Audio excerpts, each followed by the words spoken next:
Okay, hello, my name is David Karp, and I am having a quick conversation with restorative justice facilitators and trainers, Duke Fisher and Toni McMurphy, and we're talking about using restorative justice for faculty misconduct cases in higher education. So thank you, Duke and Toni.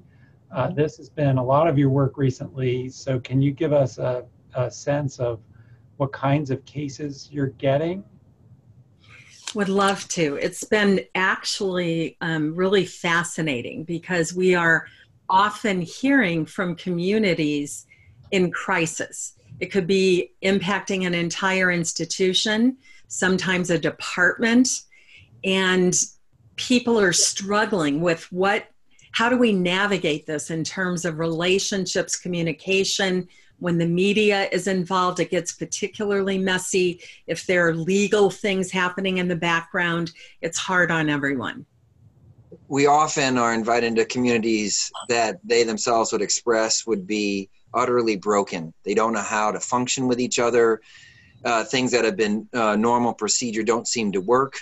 Scheduling classes around folks who have been the target of accusations. Staff members don't know what's the determination of the process. How do I field phone calls from parents who say, is my daughter safe in the classroom?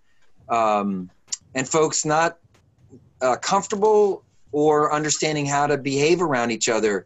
We have several incidences where folks are actively shunning each other, and they don't know how to balance that space, whether you greet someone in the cafeteria or the hallway, whether or not you field questions from someone at a faculty meeting or at a presentation.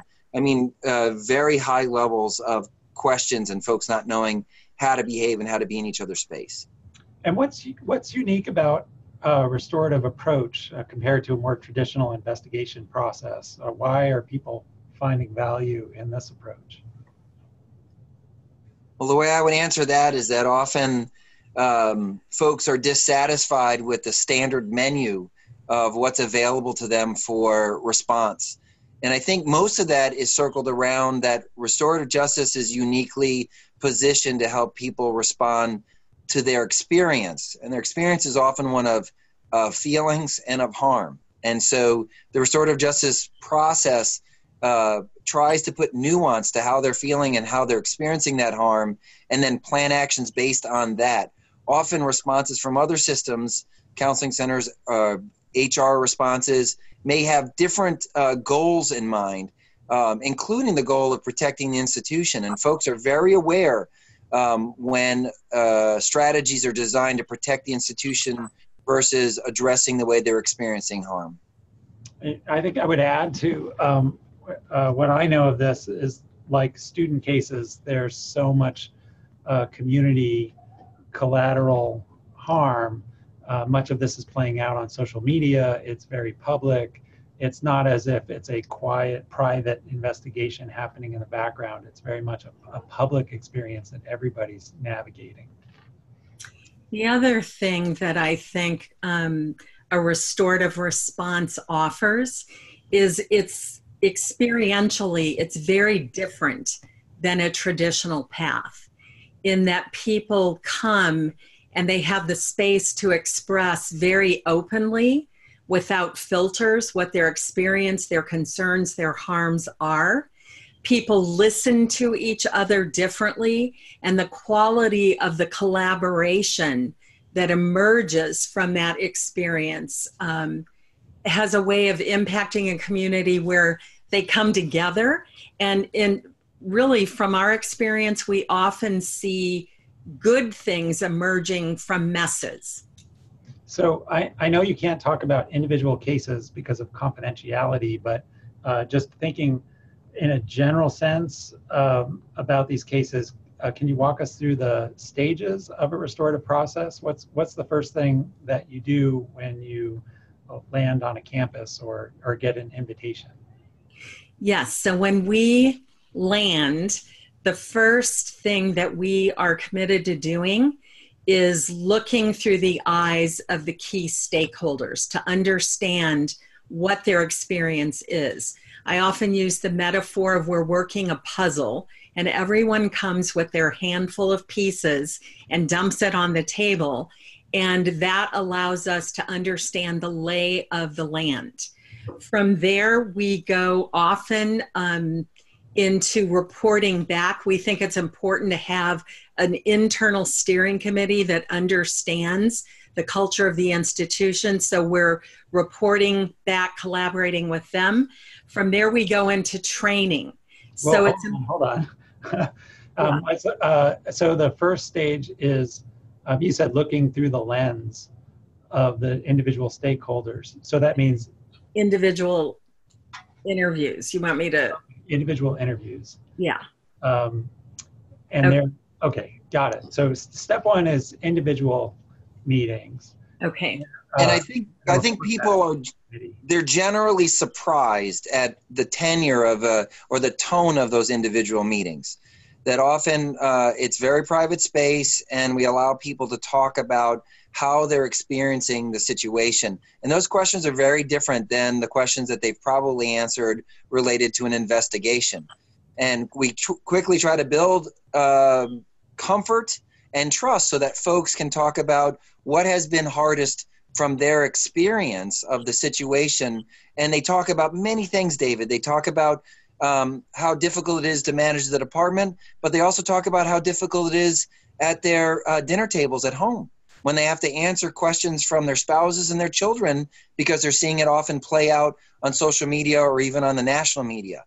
And so those individual interviews lay a very important groundwork that people begin to understand the nature of the process. And that is, what is your experience? What's been hardest about this? And we're going to use that as the starting point to plan any action that comes next. And then Toni, we're about to say training was next. So how does that fit in? Yes. So people want to understand what RJ is, how it's different from more traditional ways of responding to harm or incidents on campus. So those include introductory sessions where often we're talking about the principles of restorative justice. We're giving people an experience of being in circle so they understand what it is. We use circles to teach circles. And then by the time they get into harm circles, there's a comfort level. There's an understanding. And often I would say there's actually a desire because so many people yearn for more authentic space that they don't easily find on campuses. So the training's a safe way for them to get introduced to the concept without having to talk about the incident specifically. Exactly. Yeah. One of the more common training experiences that we have is while we're teaching them about circles, we may open up for them to talk about general concerns around campus climate. And so folks then can start to share at broad levels what's been difficult for them. And so the idea is for them to practice and use circles before they need circles. Like they begin to build comfort with that so that when an issue occurs, they're not trying to do both things at the same time, learn how to circle and then also address these difficult elements, that they already have one checked off. I know what it's like to speak from my heart. I know what it's like to lead with my humanity. And I know how I will be treated in circle. And then we only have a couple minutes left. So then what's the next stage? So that would be grouping by affinity circles. And generally what that is, it's where people get together and talk about what's been difficult. In many instances with accusations, people are surprised to hear that they have similar experience, that this isn't just individuals struggling with an accusation, but it's something that more broadly impacts the community. And so there's a nuancing of harm that it happens both at the individual level and at the institutional level or the organizational level as well. And what do you mean by affinity groups? It's folks who share similar concerns or similar experiences, folks that are willing to say, it's been difficult for me to navigate this. A powerful example at one institution that we've been partnering with, is that we convened a gender circle in the context of Me Too. So we gathered as a large group, and then we separated male identifying participants and female identifying participants to talk about the actual experience on campus. So for example, to hear men say in safe space where they can be brave that I have to think about whether I'm going to leave my door open when I'm with a female student, because if I close it, what assumptions might be made? Where we can hear females talk about what it's like to be on campus where they feel that they're not respected for what they know or the expertise they have sometimes, that it's more how they look and what people want from them. And as I know from your work, you also organize by other dimensions as well, like just gatherings of graduate students or postdocs or faculty or administrators as that forms. And then after the affinity circles, what's the next step? Well, we talk often that harm is the compass of our interventions. And so we pretty quickly will see where people need to meet with each other to address harm between them. And the idea, David, is if we can support them to name the harms that they've experienced, understand the unmet needs that are created by those harm situations, especially between individuals, and this is often in smaller group, then people will be prepared to problem solve together, that they have to address personally with each other how they've been impacted or how they've been harmed by each other. And it's that very personal work that then stages them to do the next piece, which is problem solving on a broader basis. And it's where people feel like that they've cleared enough of the debris between them that they can take on tougher issues like gender or comfort or bias awareness on campus. That's great. Anything else either of you would add to as a closing takeaway for this process? Well, I am always struck by the transformative nature of the work.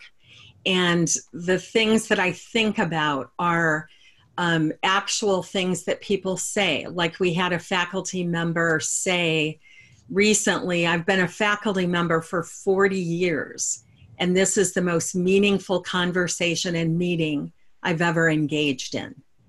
Where we have people say things so honestly about my children now look at me differently. They see me as a different human being because how I've been portrayed. We had 2 faculty members who hadn't spoken to one another for 3 years. And when we met them, the one said, no way, not going to sit in a room with him no matter what. And they engaged in dialogue together for nearly 4 hours altogether in a couple of sessions. And they shifted the relationship and how they see one another and opened up new possibilities. That's great. Okay, well, we're going to close it there. So thank you both so much for sharing this work. Thank you, David. Thank you.